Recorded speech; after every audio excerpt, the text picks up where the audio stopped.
बेसहारा। शीला बहू, ये सब बातें आराम से फिर कभी कर लेंगे। अभी हमारे पास समय कम है, इसलिए पहले जरूरी चीजों पर ध्यान देते हैं। तुम अनिल के साथ सब देख लो, और कुछ जरूरत होगी तो बताना। सुमन जी ने शीला को अनिल के साथ भेज दिया। कमरे से शीला के जाने के बाद सुमन जी जब सरला जी की तरफ पलटी, तो उनकी भी आंखों में अपने लिए सवाल देखकर सुमन जी मुस्कुराते हुए बोली, आप भी वही सोच रहे हैं ना जो शीला ने कहा। आपको लग रहा होगा कि हमेशा खड्ग जैसी मुंह नाक और आंखों में गुस्सा लिए समधन अचानक से मोम जैसी क्यों पिघल रही हैं। सरला जी ने धीरे से हाँ किया, तो सुमन जी उनके पास बैठ गई। शादी की उम्र थी, तभी पिताजी का देहांत हो गया। माँ मुझे और भाई को लेकर घर के एक कोने में रहने की भीख मांग रही थी। ताऊजी और चाचा जी ने इस शर्त पर हमें जगह दी कि माँ जायदाद में हिस्सा नहीं लेगी। हर महीने घर खर्च के लिए एक सुनिश्चित रकम दे दी जाएगी, और साथ में माँ और मुझे घर का सारा काम करना होगा। मेरी पढ़ाई इसी शर्त पर छुड़ा दी कि भाई की पढ़ाई आगे जारी रहेगी। दादी ने भी उन लोगों का ही साथ दिया। मैं माँ के साथ घर के सभी काम करती, और भाई पढ़ाई के साथ ताऊजी और चाचा जी की दुकान पर काम करता। माँ, मैं और भाई इस हाल में खुश रहना सीख गए। एक दिन ताई जी अपने किसी रिश्तेदार के बेटे का रिश्ता ले आई, और फिर मेरी शादी कर दी गई। मैंने भी सोचा कि शायद शादी के बाद मेरी जिंदगी संवर जाएगी। लेकिन जब ससुराल गई, तो पति ने पहली रात ही समझा दिया कि उसके लिए माँ और बहन की खुशियां सबसे पहले हैं। अगर वो नाराज हो गई, तो मुझसे तुम उम्मीद मत रखना कि मैं तुम्हारा साथ दूंगा। एक बार फिर समझौते के लिए तैयार खड़ी थी। सास और नंद दोनों की जातियों से मैं परेशान थी, लेकिन किससे कहती।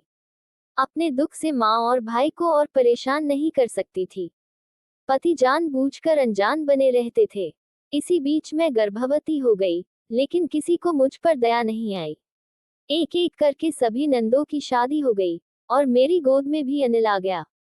सास का झुकाव बेटे से ज्यादा दामादों पर था। उन लोगों ने भी सास को बेवकूफ बनाकर सब गहने और जायदाद अपने कब्जे में कर लिए।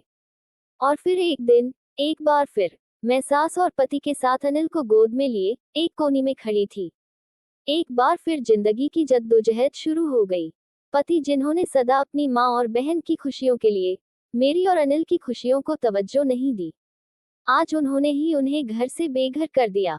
परिवार का यह आघात मेरे पति सह नहीं पाए, और अवसाद से गिर गए। सास ने भी बिस्तर पकड़ लिया। उस वक्त मुझे समझ नहीं आया कि मैं क्या करूं। एक वक्त ऐसा भी आया कि मन किया खुद को खत्म कर लूं, लेकिन अनिल आंचल पकड़े खड़ा था। वो पल ऐसा था जब मेरा दिल पत्थर का हो गया, और बिना किसी उम्मीद के मैं फिर एक बार ऐसे सफर पर चल दी, जहां सिर्फ संघर्ष और चुनौतियां थी। सास और पति का साथ कुछ दिन का ही रहा। उन्हें बीमारी से ज्यादा पश्चाताप ने मार दिया। अकेले ही अनिल को बड़ा किया, और फिर इस काबिल बनाया कि हमारी जिंदगी में सब ठीक होने लगा। फिर एक दिन अनिल ने शीला से मिलवाया कि वह उसे मेरी बहू बनाना चाहता है। सच कह रही हूँ, उस दिन इस माँ का दिल भी टूट गया, इस एहसास से कि आज भी उसकी पसंद कोई मायने नहीं रखती। रिश्तों के नाम पर मुझे बचपन से सिर्फ समझौता ही मिला, और एक बार फिर। लेकिन इस बार मैंने समझौता करने से इनकार कर दिया, या फिर यूं कहूं कि शीला के ऊपर मैंने अपना गुस्सा निकालना शुरू कर दिया। मैं अनिल के सामने एक बहुत अच्छी सांस रहती, लेकिन उसके पीछे शीला को परेशान करने का कोई भी मौका नहीं छोड़ती। आज अगर सोचती हूँ, तो अपने आप पर शर्म आती है कि मैं ना चाहते हुए भी अपनी सास जैसी हो गई थी। होश तो तब आया जब शीला रोती हुए अनिल को बता रही थी कि रिया की शादी है तय समय पर नहीं हो पाएगी, क्योंकि पापा के जाने के बाद उसके ताऊजी और चाचा जी ने बेईमानी से सारी जायदाद अपने नाम कर ली है।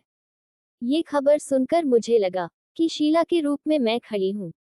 उसी पल मन का सारा क्लेश और द्वेष खत्म हो गए, और दिल ने कहा इस बार नहीं। इस बार अपनों का साथ जरूर मिलेगा, और कोई बेसहारा नहीं होगा। उस वक्त मैं कुछ कर नहीं पाए, लेकिन आज मैं अपनों का साथ भी दे सकती हूँ, और सहारा भी बन सकती हूँ।